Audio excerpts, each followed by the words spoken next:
You've probably heard of wholesaling and how so many people are making hundreds and thousands of dollars doing it, but you might not fully understand how it works just yet. In today's video, I'm going to teach you the process of wholesaling a deal step by step. And if you are new to the channel, my name's Justin Yurong. I'm a real estate investor and entrepreneur here in Las Vegas. I've made hundreds of videos teaching people about real estate, and the goal of this channel is to help you grow your money and mindset.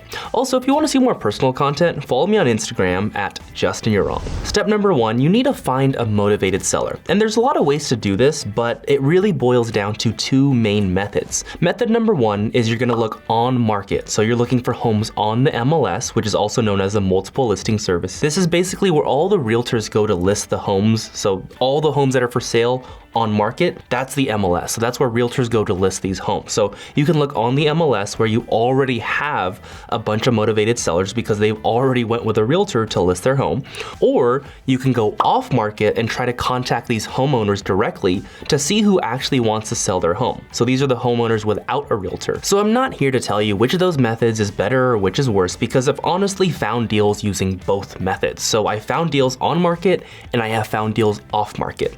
But if you really want to focus and you want to find your very first deal, I highly suggest for you to just pick one method to start with and stick to it. And the reason why I'm telling you to just pick one method at the very beginning is because it allows you to focus in on something. And focus is absolutely necessary if you want to find your first deal. A lot of new real estate investors come in and they get something called this shiny object syndrome. So they'll hear about all these different strategies and ways to make money and how to wholesale deals, but there's so much information out there, so they always try bits and pieces of everything. And the downside of trying bits and pieces of everything is that you become a jack of all trades, but you're a master of none. So you become okay at everything and trying to find deals at everything, but you need real focus if you want to get good at something. And if you want to find not only one wholesale deal, but if you want to find many wholesale deals, you got to get good at something. And if you want to get good at something, you got to have some focus. So that's why I recommend to choose one method, whether it's on market or off market, and just stick to it. Step number two is you want to make as many offers as humanly possible until one is accepted. So here's the thing. Most of the new real estate investors who reach out to me,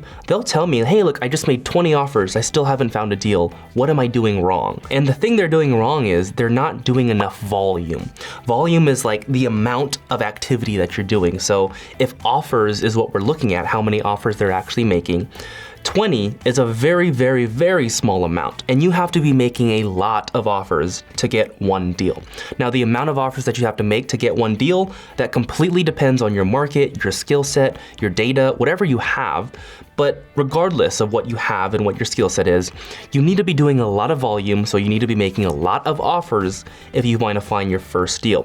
And especially if you want to find the second deal and the third and the fourth, and if you want to continue finding deals, so you want to get not only your first deal, but your second deal, your third, your fourth, your fifth, and so on, your volume needs to remain consistent and it needs to grow over time. And look, the thing about offers is that 99.9% of your offers are going to be rejected. I just wanted to share that with you up front so that you're prepared for when you actually start making offers, because a lot of people, when they start out and they start making these offers and they hear no after no after no, and they just constant stream of no's, they get really discouraged. So I don't want you to get discouraged when you hear the no's, because if you hear the no's, it means you're doing something right. It takes a lot of no's to get the first yes, and I promise you, if you just remain consistent in making your offers, you're gonna find that first deal. Another thing you need to do when you make these offers is you actually need to follow up with these offers. So if you're gonna find a motivated seller, whether it's on the MLS or if it's off market, and you're gonna make them an offer, and you say, hey, Mr. Seller, I'd like to offer you $100,000 for this home, and they say no.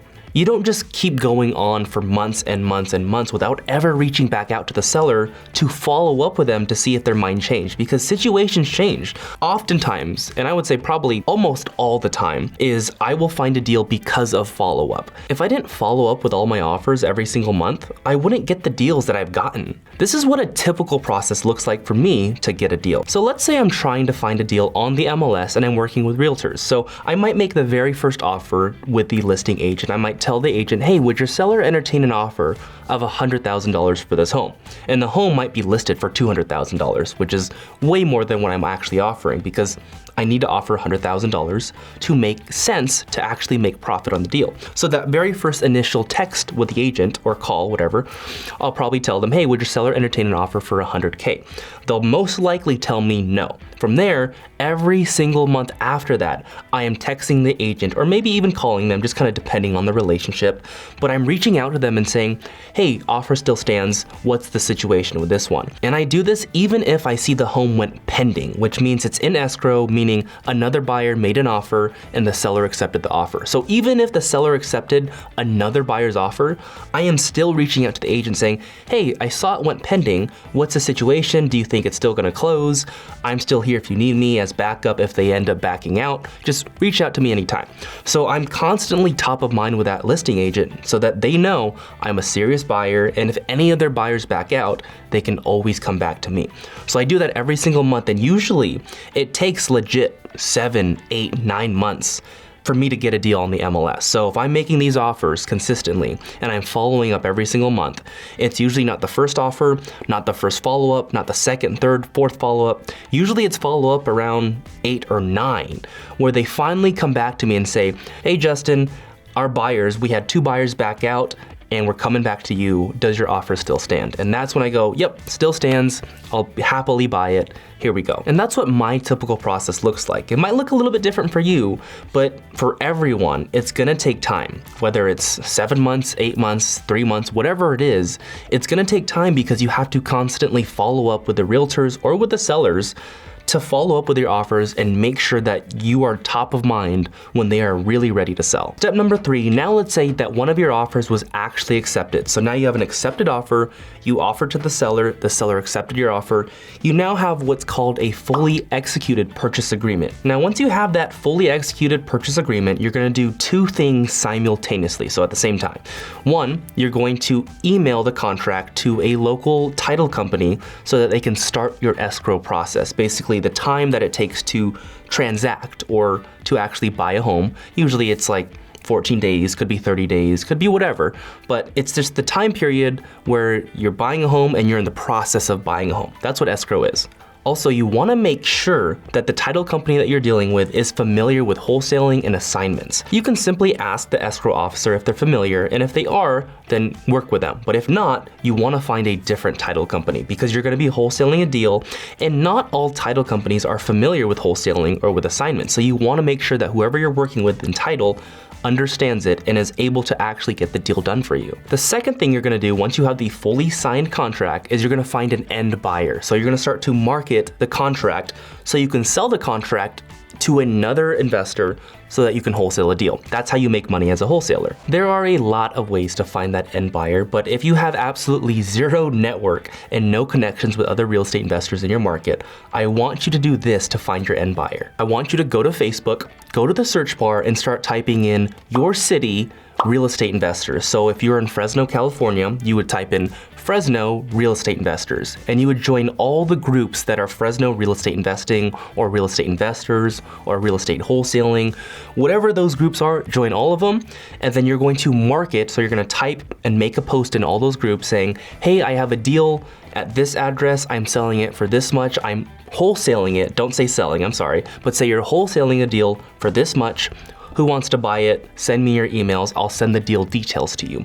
So if you do that and you have absolutely zero network, you will find a lot of cash buyers in your area who are probably gonna be willing to buy that deal. So I would recommend that way, but honestly, the best way is to build actual relationships with people. Over time, I want you to start networking with other real estate investors so that you can figure out who's a legit buyer and so that you can come to them when you have a deal that you want to wholesale. But at the beginning, if you have absolutely no connections, use Facebook, and the groups on Facebook are really, really good to find cash buyers. And once you find the end buyer, all you have to do is have them sign something called an assignment agreement. It's basically a separate contract that allows them to take over the original contract so that they can be the end buyer and not yourself. And here's how you make money as a wholesaler. So let's just say that your original contract with you and the seller, you had offered $100,000 to the seller and the seller accepted the $100,000. So that's the original contract. Then let's say when you went to your end buyers, you were trying to market the contract or sell the contract